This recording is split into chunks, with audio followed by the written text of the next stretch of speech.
The low amber light of the onyx bar was supposed to be sophisticated, but tonight, it just felt predatory. Paige Blake's heart hammered against her ribs, a frantic drumbeat against the cool, smooth jazz filtering through the speakers. Her friend's text message burned in her mind. He's here, with her. Don't do anything crazy. Too late for that. And then she saw them. Tucked into a plush velvet booth in the corner was her boyfriend of 3 years, Charles.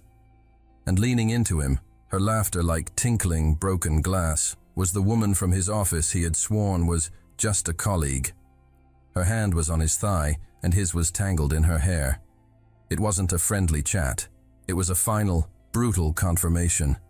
A cold, sharp pain lanced through Paige's chest, so intense it made her gasp. For a moment, she was frozen, a statue of heartbreak and betrayal. Then, the pain curdled into a white-hot rage. She walked toward them, her movement stiff, her vision narrowing until they were the only 2 people in the room. "Charles," she said. Her voice was surprisingly steady. He looked up, and the charming smile on his face faltered, replaced by a flicker of panic, then annoyance. "Paige, what are you doing here?" "I could ask you the same thing," she said, her gaze flicking to the woman beside him, who now looked distinctly uncomfortable. Charles sighed, running a hand through his perfectly styled hair. He didn't even have the decency to look ashamed. He looked bored. "Look, Paige, let's not make a scene." "A scene?" she repeated, a bitter laugh escaping her lips. "You're cheating on me in public, in a bar where half our professional circle hangs out, and you're worried about me making a scene?" He stood up then, his expression hardening into something cruel. "All right, you want the truth?" he said, his voice low and dismissive. "What did you expect? I need someone who's on my level, someone exciting. You're comfortable, Paige. You're predictable. She," he gestured to the woman, "is a challenge." The public humiliation was a physical blow. He hadn't just broken her heart, he had belittled her, dismissed her, made her feel small and worthless in front of their peers. Tears of fury and shame burned her eyes. She looked at his smug, arrogant face, and a reckless, desperate idea exploded in her mind. She wasn't going to leave in tears. She was going to leave a scar on his massive ego. Her eyes scanned the bar and landed on a man sitting alone at the counter.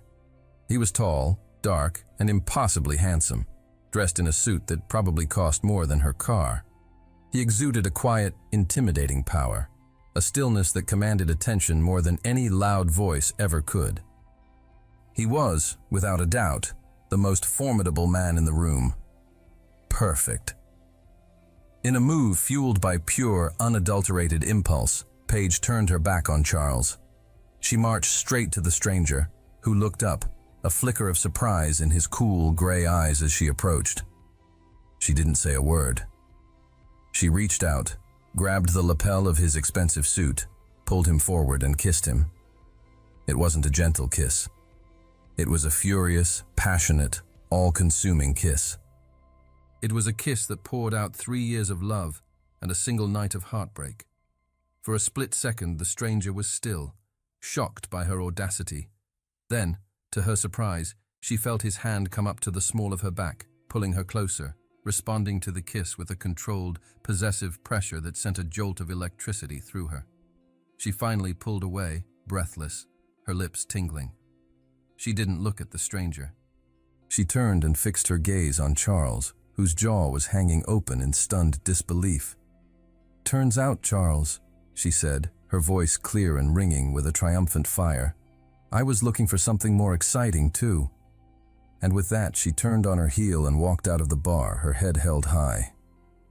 She left behind her shocked ex-boyfriend, a room full of stunned onlookers, and a mysterious, intrigued stranger at the bar, without ever having exchanged a single word with him. Monday morning at Innovate Design Studio was a frantic, caffeine-fueled haze.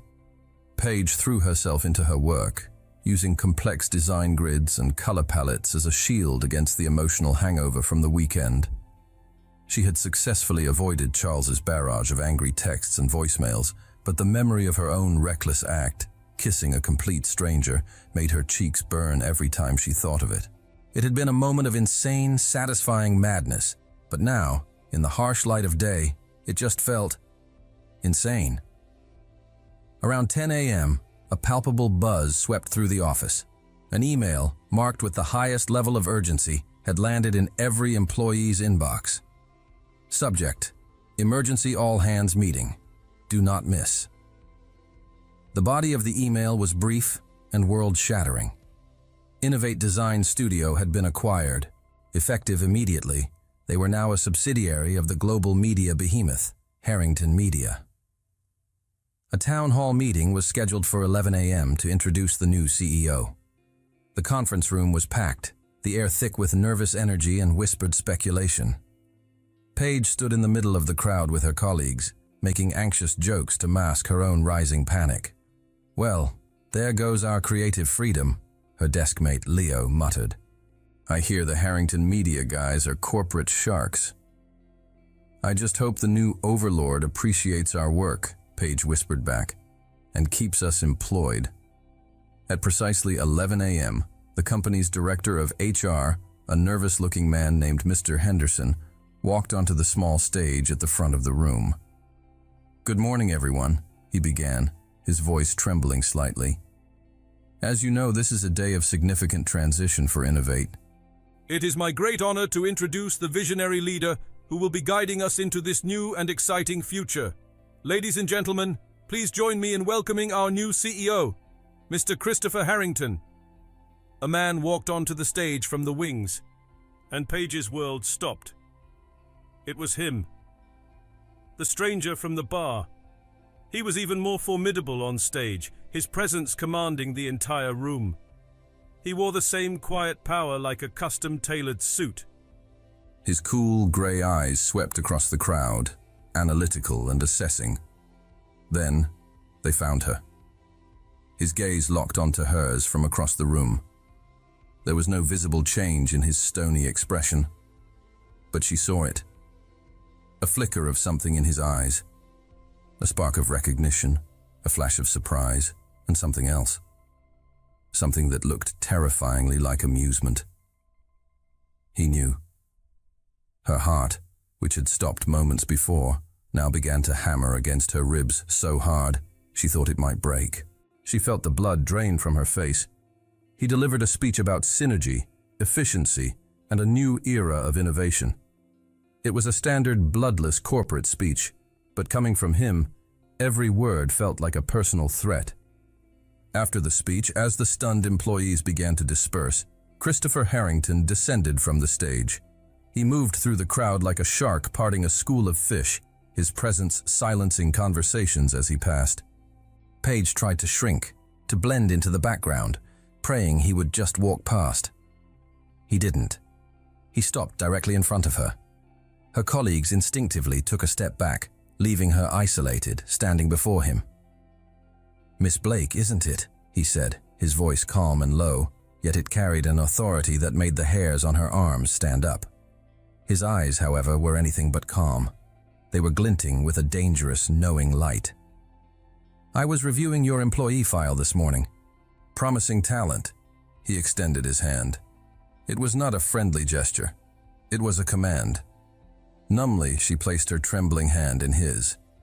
His grip was firm, his skin warm, and the brief contact sent a jolt of memory, of the bar, of his hand on her back, through her.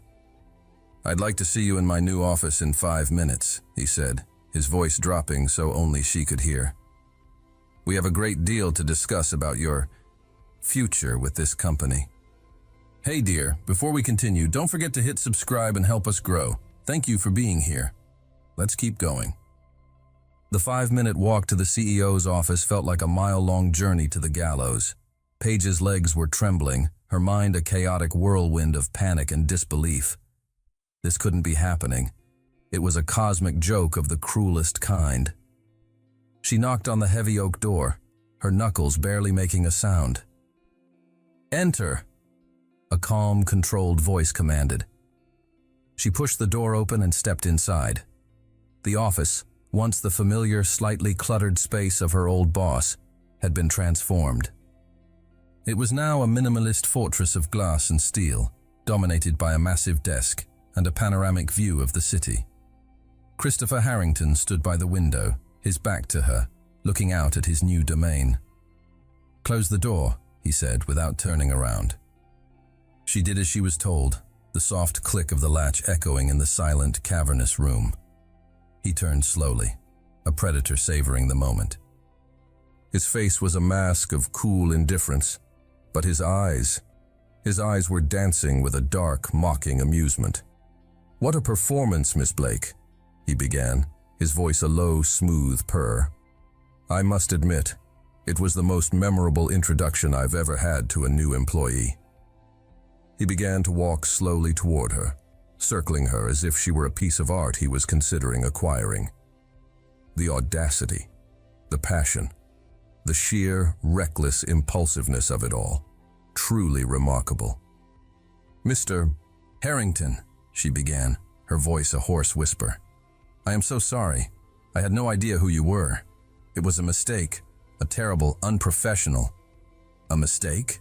he interrupted, stopping directly in front of her. "Oh, I don't think so. It was a calculated move, a desperate, emotional but calculated move to wound an adversary, and it was very, very effective." He was so close she could smell the faint, clean scent of his cologne, the same scent from the bar.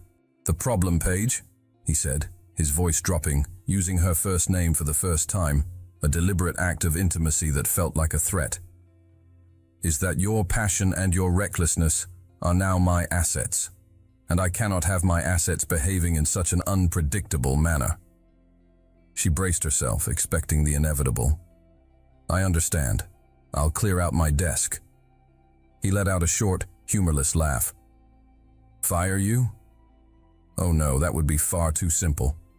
Firing you would mean I don't get to enjoy the delightful irony of this situation, and I do so love irony." He moved back to his desk, a new, dangerous glint in his eye. "No, you're not fired, but your previous position on the junior design team no longer exists." A cold dread washed over her. "What?" "From this moment on, you are my personal design liaison," he announced, the title sounding both like a promotion and a prison sentence.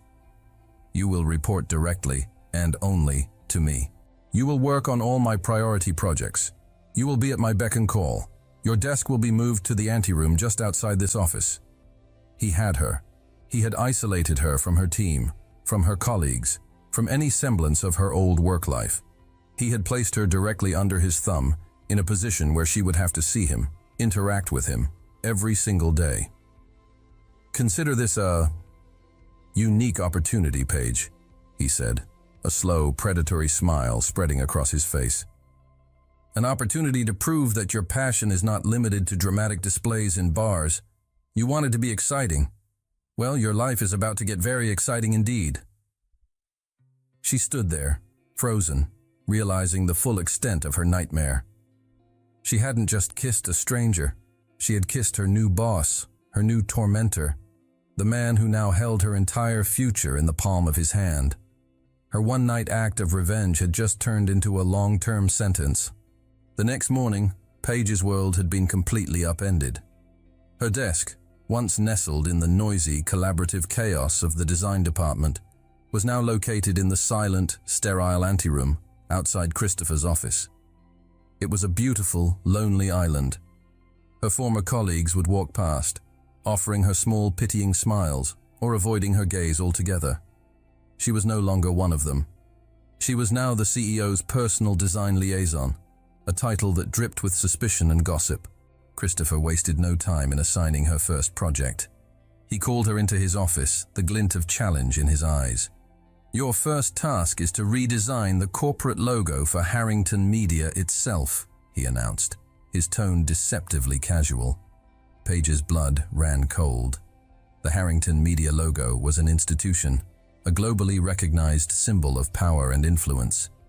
Redesigning it was a monumental task, a career-making or career-breaking project of the highest possible stakes. "Our current logo is stale," he continued, leaning back in his chair. "It lacks vision. It needs new life. It needs passion. He let the word hang in the air, a deliberate, pointed reference to their first meeting. I want to see your preliminary concepts by the end of the week. It was an impossible deadline. A project of this magnitude should take months of research and development, not 4 days.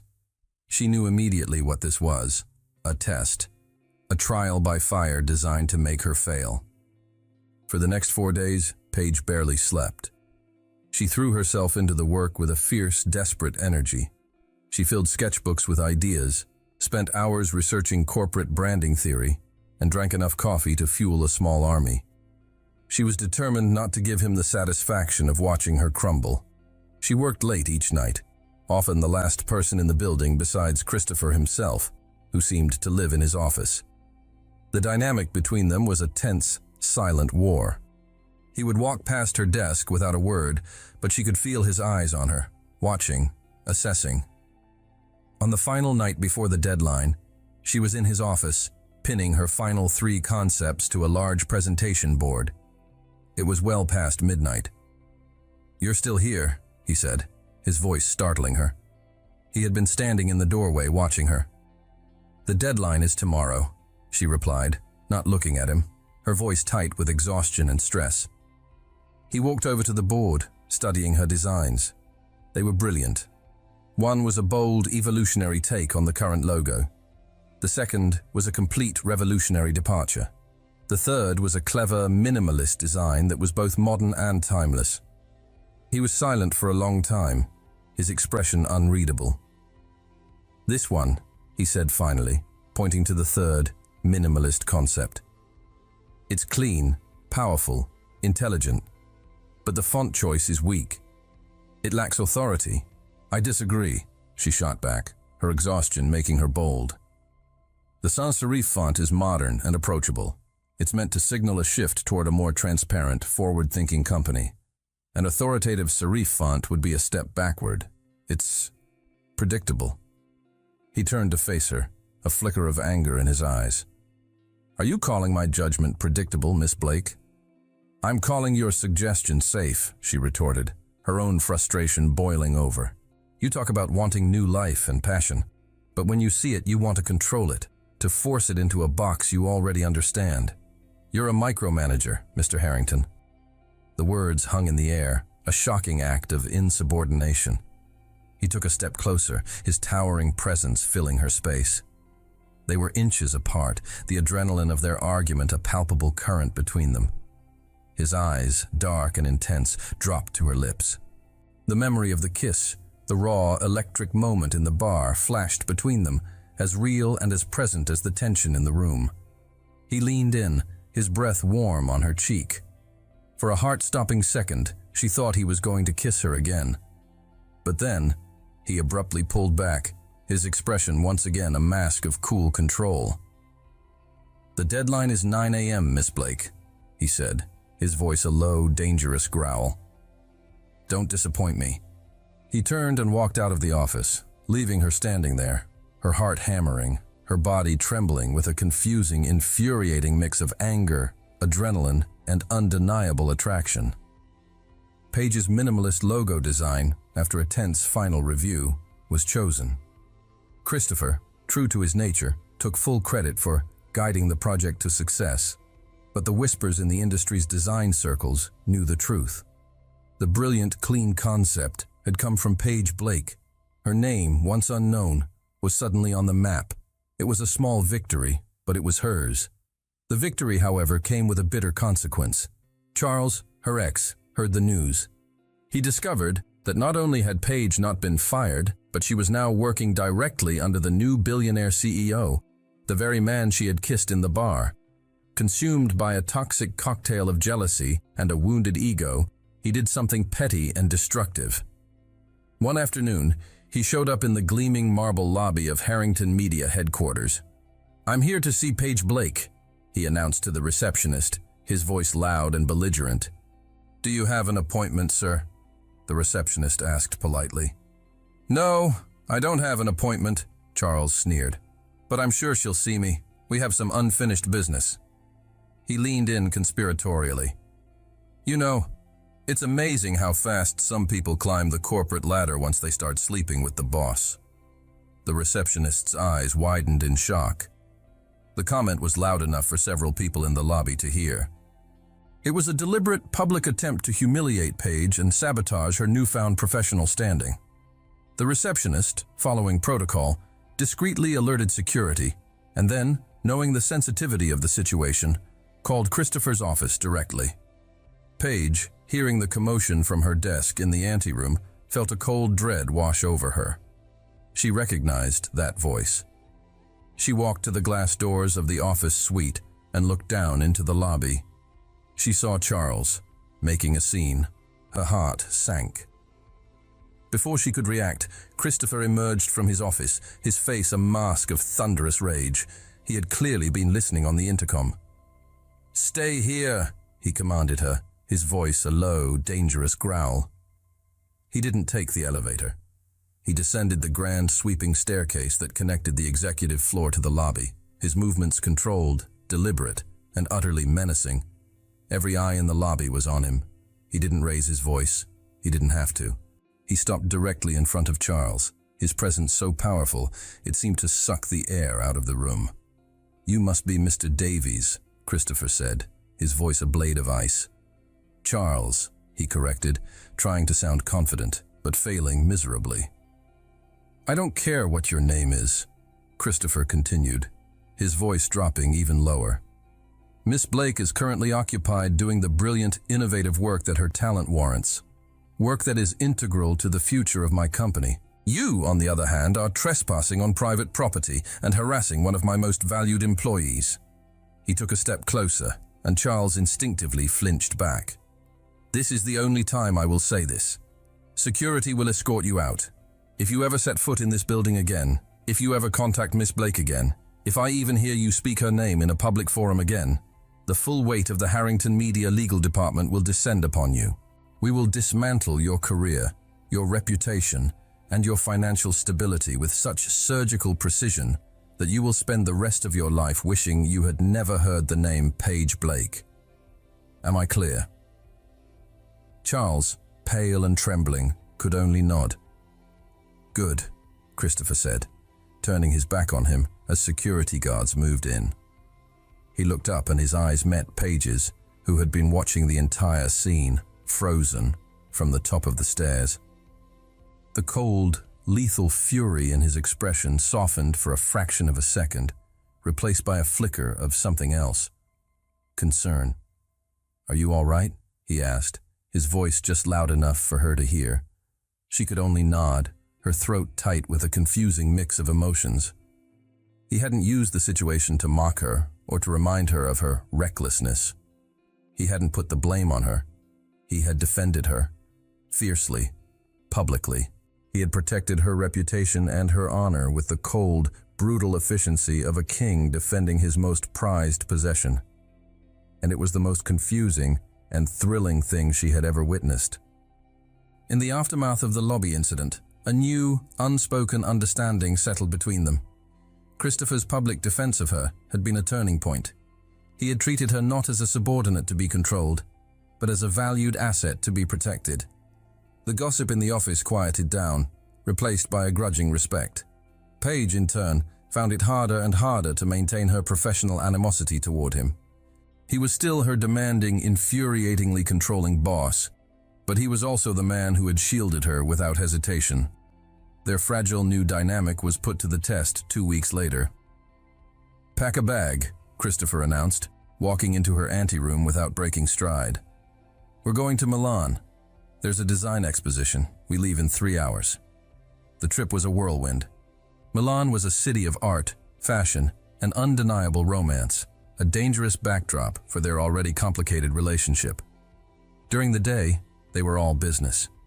They moved through the exposition with a professional synergy that surprised them both, debating design philosophies, critiquing new trends, and gathering ideas for Harrington Media's next big project. They were a formidable team, their minds seeming to work in perfect complementary sync. But at night, the professional lines blurred. Under the guise of market research and client dinners, they explored the city. They shared a plate of pasta in a tiny family-owned trattoria, arguing playfully about which artist had more influence on modern design. They walked through the historic Brera district, the warm evening air filled with the sound of music and laughter. For moments at a time, she would forget he was her boss, the man who held her career in his hands. He was just Christopher, a man with a surprisingly sharp wit and a hidden passion for architecture. The breaking point came on their last night. After a long, successful day, they returned to their hotel suite, a magnificent space with a shared living area and a large balcony overlooking the spires of the Duomo. "A successful trip, I think," Christopher said, loosening his tie as he poured them both a glass of wine. "Very successful," Paige agreed, taking the glass he offered. They stood on the balcony, the setting sun casting a golden, ethereal glow over the city. The atmosphere was charged, intimate. "Paige," he said softly, his voice losing its usual commanding edge. He turned to face her, leaning against the railing. "I have to ask. That night at the bar, why me?" It was the first time he had directly addressed the kiss since she had started working for him. The question was quiet, genuine, stripped of all mockery. She looked out at the magnificent cathedral, its spires reaching for the heavens. "I was hurt," she admitted, her voice barely a whisper, "and angry. I wanted to hurt him back, and you." She paused, then finally looked at him. "You looked like the most powerful man in the room. You looked strong, untouchable." He was silent for a long moment, his gaze intense. He moved closer, the space between them shrinking until she could feel the heat from his body. "And what if I kissed you now, Paige?" he murmured, his voice a low, husky caress. "With no revenge, no games, no audience." Her breath caught in her throat. Her heart hammered against her ribs. This was it. The moment she had been simultaneously dreading and craving. He reached out, his hand gently cupping her cheek, his thumb stroking her skin. His eyes searched hers, full of a raw, unguarded emotion she had never seen before. He leaned in, his lips just inches from hers. She closed her eyes, her body swaying toward him in surrender. And then he stopped. He let out a sharp, frustrated breath and pulled back, dropping his hand as if he'd been burned. He turned away from her, gripping the balcony railing, his knuckles white. "We have an early flight," he said, his voice strained, harsh. "You should get some sleep." He didn't look at her again. He walked back into the suite and disappeared into his room, leaving her alone on the balcony, her body trembling, her lips aching with the ghost of a kiss that had been promised, and then cruelly, inexplicably, denied. The flight back from Milan was a silent, agonizing torture. The space between them crackled with the unspoken question left hanging on the balcony. Why had he pulled back? The almost kiss was a ghost that haunted Paige, a constant, frustrating reminder of the impassable wall that still stood between them. Back in the office, Christopher was more distant and demanding than ever. He threw himself back into his work with a vengeance, his interactions with Paige becoming clipped, formal, and strictly professional. It was as if he was trying to erase the intimacy of Milan, to rebuild the wall he himself had almost torn down. Paige, hurt and confused, retreated into her own shell, focusing on her work and trying to ignore the ache in her heart. A few weeks later, while organizing his chaotic digital calendar, a task he had pointedly assigned her, she saw it. It was a recurring monthly appointment, blocked out for 3 hours every third Thursday. Unlike his other meetings, which were meticulously labeled Board Meeting, Acquisition Call, Tokyo, this one was marked with a single cryptic word, Clinic. A jolt of unease went through her. Was he sick? The thought was a cold, sharp jab of fear she wasn't prepared for. But he was the picture of health, a man in his prime. Maybe it was a routine checkup, but 3 hours every month? It didn't add up. Her curiosity, now piqued, became a low-grade obsession. It was a puzzle, and she was a natural problem solver. During a quiet afternoon when he was locked in a board meeting, she did something she knew she shouldn't. She opened a private browser window and typed the name of the clinic from his calendar into the search bar. The results surprised her. The Westwood Clinic wasn't a hospital or a private doctor's office. It was a high-end, exclusive palliative care facility. A hospice. Her heart began to pound. Why would a man like Christopher Harrington have a recurring appointment at a hospice? Driven by a need she didn't fully understand, she dug deeper. She used the research skills she had honed as a designer to cross-reference public records, charity databases, and old society articles. It took her 2 hours, but she finally found it. An old article from a philanthropic journal detailing the major anonymous donors to the Westwood Clinic. The article mentioned that the clinic's primary benefactor, who had funded the construction of an entire new wing, had done so in memory of his mother, Eleanor Harrington, who had passed away there 5 years prior after a long, painful battle with a degenerative neurological disease. The pieces clicked into place with a devastating clarity. The coldness, the obsession with control, the demanding perfectionism, the way he had looked at her with such raw concern when she was sick, the way he had pulled back from the kiss in Milan, as if terrified of getting too close. It wasn't arrogance, it was armor. He wasn't a man who was afraid of being hurt in a business deal. He was a man who had watched, helplessly, as the person he loved most was slowly, cruelly taken from him by something he couldn't fight, couldn't control, and couldn't fix. His entire life, his entire empire, was a fortress built around the memory of that powerlessness. His obsession with controlling every aspect of his professional life was a desperate attempt to master a world that had once proven to him, in the most brutal way possible, that some things are utterly, heartbreakingly uncontrollable. She leaned back in her chair, the glow of the monitor illuminating her face.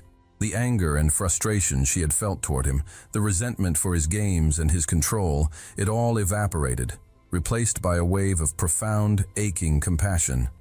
She wasn't just a pawn in his game. She was a variable he couldn't predict, an emotion he was terrified of feeling again.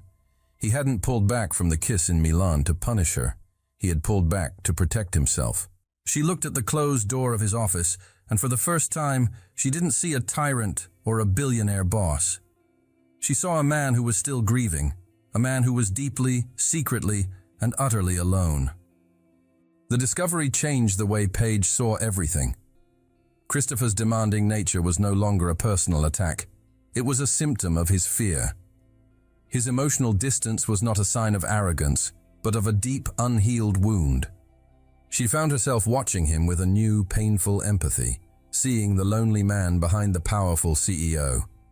A few weeks later, she noticed the date on her calendar. It was the 3rd Thursday of the month, the day of his clinic appointment. He was a storm in the office that morning, his mood darker and more volatile than she had ever seen it.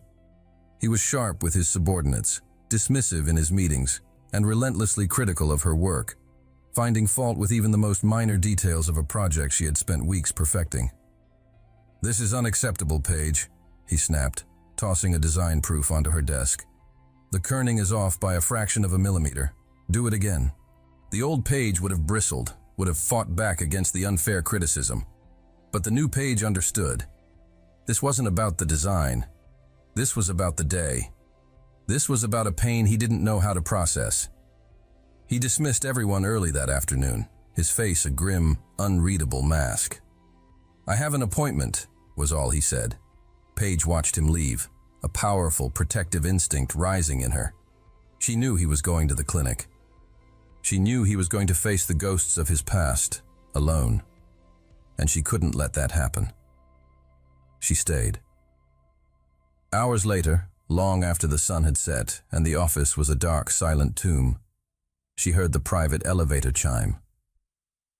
He walked into the office suite, looking utterly depleted. He had shed his suit jacket and tie, his shirt was untucked, and he looked smaller, more human than she had ever seen him. He didn't seem to notice her at first, walking straight to his office. She gave him a few minutes, then quietly followed. She found him standing in the dark, his back to the door, a glass of whiskey in his hand, staring at a small framed photograph on his credenza. It was a picture of a vibrant, smiling woman with his same gray eyes. His mother. "You don't have to be strong all the time, Christopher," she said softly from the doorway. He startled, spinning around, his face a mask of shock and anger. "What are you still doing here? I told everyone to go home." "I know," she said, walking slowly into the room. "But I didn't think you should be alone tonight." "I don't need a babysitter, Paige," he snarled, his voice rough with unshed grief. "I know you don't," she replied, her voice calm and gentle. She stopped a few feet from him. "But maybe you just need a friend." Her quiet, unwavering presence, her refusal to be pushed away, seemed to disarm him. The anger drained out of him, leaving behind only a raw, bone-deep weariness. "Today is the anniversary," he said, his voice barely a whisper. "The day she died." He finally looked at her, and his carefully constructed armor crumbled completely. She saw not the billionaire CEO, but a son who still missed his mother, a man drowning in a grief he had carried alone for 5 long years. She was everything, he choked out, the words a painful, ragged confession. "And I couldn't do anything. All my money, all my power, all my knowledge. And I just had to stand there and watch her fade away. I couldn't control it." In that moment, Paige understood everything. She closed the space between them. She didn't say, "I'm sorry." She didn't offer empty platitudes. She simply reached out and took the whiskey glass from his trembling hand, placing it on the desk. Then she took his hand in hers. His hand was cold, but his grip was surprisingly strong, clinging to hers as if it were a lifeline. It wasn't a romantic touch. It wasn't a gesture of power. It was a profoundly human connection, a silent acknowledgement of shared pain and understanding. He looked down at their joined hands, then up at her face, his eyes shining with unshed tears. The last wall between them had finally, completely crumbled. "Sweetheart, are you loving this story? Click subscribe now so you won't miss the next twist. Thanks for the support." The moment stretched, silent and sacred, in the dimly lit office. Christopher's hand clung to hers, a silent, desperate anchor in the storm of his grief. The carefully drawn lines between them, boss and employee, tormentor and victim, had been completely erased, leaving only a man and a woman, connected by a shared, profound vulnerability. The dynamic in the weeks that followed was entirely new. The tension was still there, but it was no longer a battle of wills. It was a quiet, humming awareness, a shared intimacy that lived just beneath the surface of their professional interactions. He was still her boss, still demanding and exacting, but the cold, critical edge was gone. In its place was a new respect, a new softness in his eyes when he looked at her. They fell into a new routine. They worked late, not because he was a tyrant, but because they had become a true team. The rebranding project for Harrington Media was nearing its final stages, and their creative synergy was undeniable. He would challenge her ideas, pushing her to be better, and she would defend her vision with a passion and intelligence that he had come to admire deeply. One night, they were the last two in the building, putting the final touches on the massive presentation for the board of directors. The new logo, her logo, was at the heart of it all. It was brilliant, and they both knew it. "It's done," she said, stepping back from the large screen, a wave of exhaustion and pride washing over her. "It's perfect," he replied, his voice quiet. He was standing closer than she had realized. He walked over to a small hidden bar in his office and opened a bottle of champagne. "This calls for a celebration," he said. He handed her a flute, the bubbles fizzing between them. "To the new Harrington Media," he said, raising his glass. "And to its brilliant designer," he added, his eyes locking onto hers, a warm, genuine smile on his face. "We make a good team," she said, her voice a little breathless. "Yes," he agreed, his voice dropping, becoming a low, intimate murmur. "We do." He set his glass down and took hers, placing it beside his. He took a step closer, and the celebratory atmosphere evaporated, replaced by the familiar, heart-stopping electricity that always seemed to hum between them. "Paige," he said, his voice a raw, husky whisper.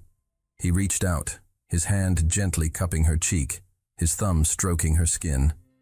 It was the same gesture he had made in Milan, but this time there was no hesitation, no fear, only a deep, undeniable certainty.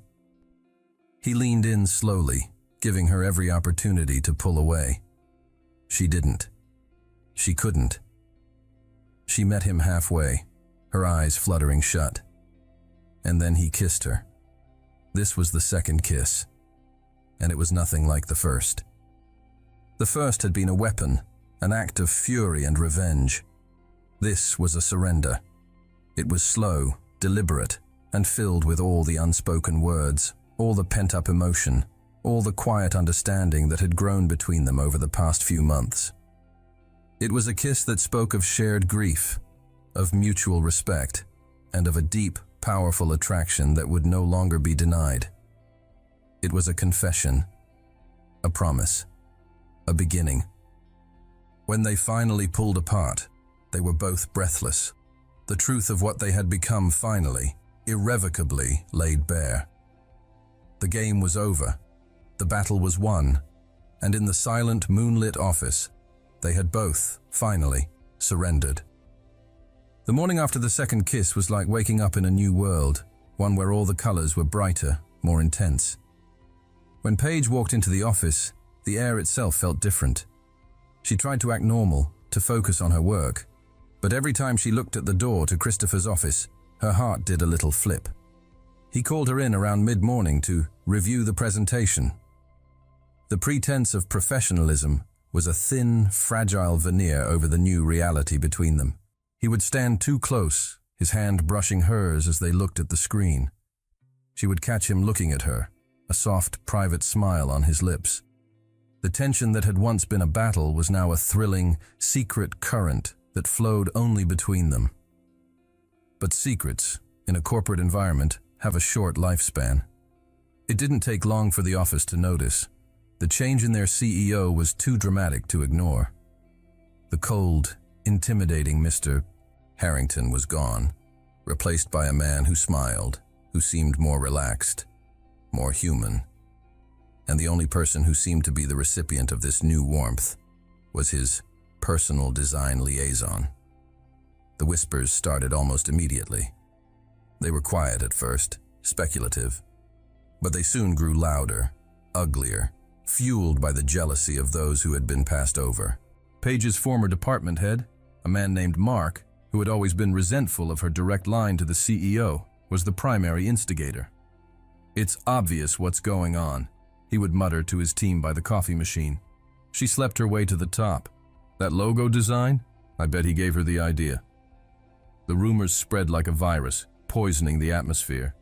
Paige's hard-won success was being rewritten as a sordid office affair. Her talent was being dismissed, her brilliant work attributed not to her mind, but to her supposed relationship with the boss. Colleagues who had once been friendly now gave her cold, judgmental stares. Her lunch invitations dried up.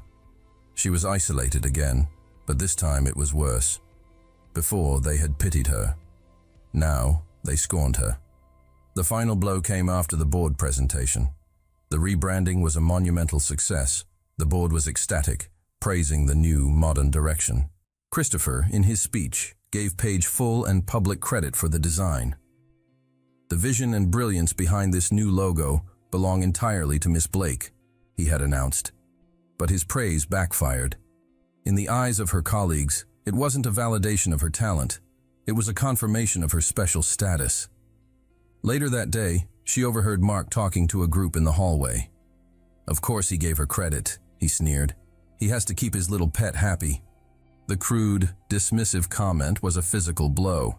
It invalidated every late night, every ounce of creative energy, every bit of her hard work. She realized with a sickening certainty that as long as she was in this building, under his authority, she would never be seen as anything more than the boss's girlfriend. her professional reputation. The one thing she had fought so hard to build was being destroyed by the very relationship that was bringing her so much personal joy. She loved Christopher, but she also loved her work, her independence, her pride, and she was being forced to choose between them. The weight of the office rumors, of the stolen credit and the dismissive whispers settled on Paige like a shroud. The joy she felt with Christopher was constantly being tainted by the poison of the workplace. She couldn't walk down the hall without feeling the sting of judgmental eyes. Her brilliant work, the source of her professional pride, was now the source of her greatest humiliation. She knew what she had to do. It was a heartbreaking, terrifying decision, but it was the only one she could make. That evening, she walked into Christopher's office. He was on the phone, but he smiled when he saw her, a warm, private smile that now made her heart ache. He quickly finished his call. "Perfect timing," he said, standing up. "I was just about to order dinner for us. I was thinking that new Italian place." "Christopher, we need to talk," she said, her voice quiet but firm. The smile on his face faded, replaced by a look of concern. He saw the pain in her eyes. "What is it? What's wrong?" She took a deep breath and placed a white envelope on his desk. "This is my letter of resignation," she said, the words feeling like stones in her mouth. He stared at the envelope, then back at her, his face a mask of shock and disbelief. "What? Why? Is this about us? I told you, I don't care what people think." "But I do," she said, her voice trembling but resolute. "I can't be the boss's girlfriend, Christopher. I can't have every success, every achievement attributed to you. I worked too hard to get here. My talent, my work. It has to be my own. It's the one thing I have that is truly mine." He rushed around the desk to her, his hands coming up to grip her arms gently. "Then I'll protect you," he said, his voice desperate. "I'll fire them. I'll fire Mark. I'll fire anyone who disrespects you. I'll make it clear that you earned your position." "No," she said, shaking her head, tears welling in her eyes. "Don't you see? That just makes it worse. It proves their point. It makes me the woman who gets people fired because she's sleeping with the boss. You can't protect me from this, Christopher. Your power is the problem." The truth of her words hit him like a physical blow. He, a man who could solve any problem with his power and his money, was powerless to solve this. His very position was the weapon being used against her. "If what we have is real," she continued, her voice breaking, "if it's strong enough, it has to be able to exist outside of these walls, outside of your shadow. I can't be your employee and your partner at the same time. I have to choose. And I choose me. I choose my self-respect."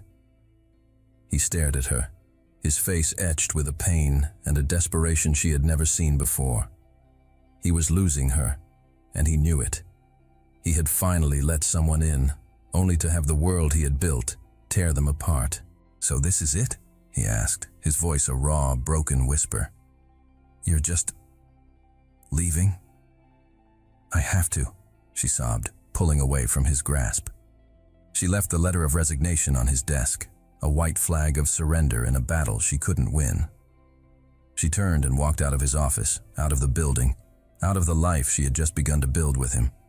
She was choosing to lose him in the desperate, heartbreaking hope that it was the only way they could ever truly be together. The day after Paige resigned was the longest day of Christopher's life. Her empty desk outside his office was a constant, gaping wound. The silence was deafening. He had spent the night staring at her letter of resignation, her words echoing in his mind. "Your power is the problem." She was right. He had built an empire on control, and that very control was now the thing that was costing him the only person who had ever managed to break through it. He had two choices.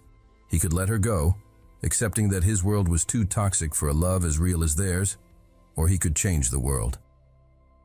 The next morning, he made his decision. At 10 a.m., another emergency all-hands meeting was called. The entire company gathered in the conference room, the air buzzing with speculation. Had the CEO's jilted lover finally been fired? Christopher walked onto the stage, but he was not the same man who had addressed them weeks ago. The cold, intimidating armor was gone. He looked tired, human, and resolute. "Good morning," he began, his voice quiet but firm, commanding the room's attention. "I've called you all here today to address the recent departure of Paige Blake." A murmur went through the crowd. "There have been rumors and speculation regarding Miss Blake's role in this company and her relationship with me," he continued, his gaze sweeping across the room, seeming to land on every person who had ever whispered a malicious word. "Let me be perfectly clear. Paige Blake is the most talented, innovative, and dedicated designer I have ever had the privilege of working with. The success of the Harrington Media rebranding is hers and hers alone. Her vision has set the course for the future of this company." He paused, letting the weight of his words sink in. He saw Mark, her old boss, looking distinctly uncomfortable in the crowd. "Miss Blake resigned," Christopher said, his voice turning hard, "because the culture in this office, a culture that I, as CEO, am responsible for, made her feel that her success was not her own. It made her feel that her talent was being overshadowed by her personal life. And that is a failure of leadership." "My failure?" The room was dead silent. No one had ever heard a CEO, especially not the formidable Christopher Harrington, admit to failure. "Effective immediately," he announced, his eyes finding Mark in the crowd. "Markham Reynolds will be transferred. He will be heading up our new satellite office in Anchorage, Alaska. I'm sure his leadership will be appreciated there." A collective gasp went through the room. It was a public execution. "This is a message to all of you," Christopher said, his voice a blade of ice. "This company will be a meritocracy. We will not tolerate gossip, harassment, or the undermining of talent. From now on, your work is the only thing that will speak for you." He took a deep breath, his expression softening as he came to the hardest part. "As for me," he said, his voice suddenly vulnerable, "I have realized that my own leadership requires a new perspective. Therefore, I will be taking a 1-month leave of absence, effective immediately." The shock in the room was palpable. "I am taking this time," he concluded, his voice now quiet, personal, directed not at the crowd, but at an audience of one, wherever she was, "to try and win back the love and respect of the most brilliant woman I have ever known. Thank you." He dropped the microphone onto the podium with a thud that echoed in the stunned silence. He turned and walked off the stage, leaving behind his company, his reputation, and his entire world of control. He had made his choice. He was choosing her. Paige saw the speech. A friend from the office had sent her a link to a video someone had secretly recorded. She watched it on her laptop in her small, quiet apartment, her hands pressed to her mouth in disbelief. She watched it once, then twice, then a third time, the tears streaming down her face. He had done it. He had dismantled his own image, admitted his failure, and punished the people who had wronged her, all in front of the entire company.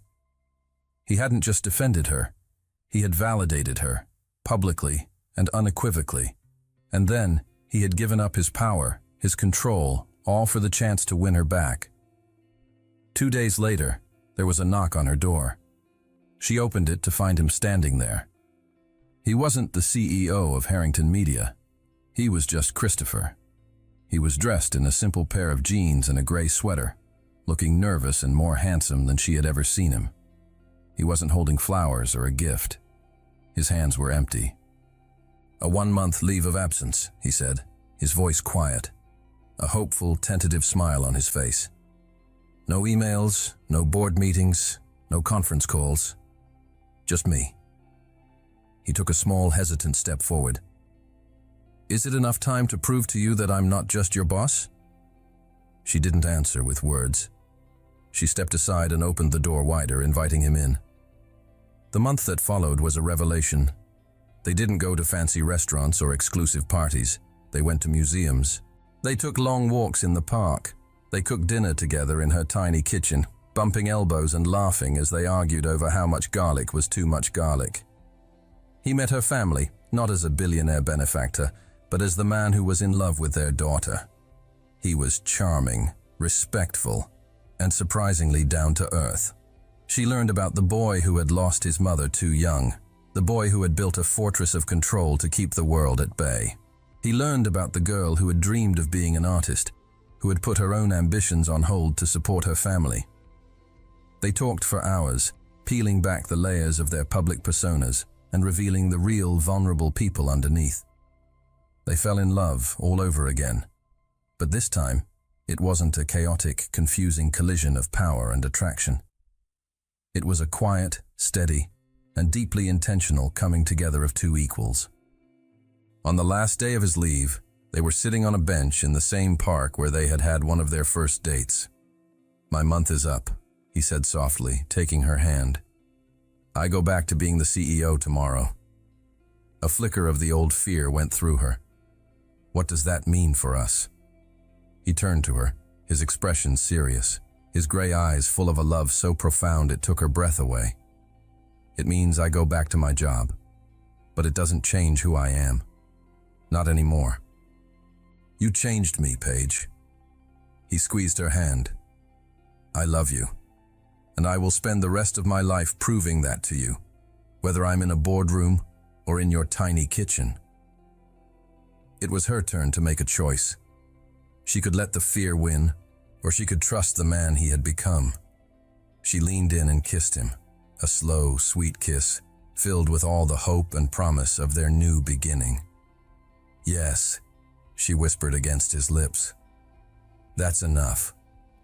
Christopher's return to Harrington Media was the subject of intense speculation, but the reality was far quieter and more profound than anyone expected. He and Paige walked into the building on that Monday morning hand in hand, a silent, united front. The message was clear and undeniable. They were a couple, partners, and they were not hiding. The atmosphere in the office had transformed.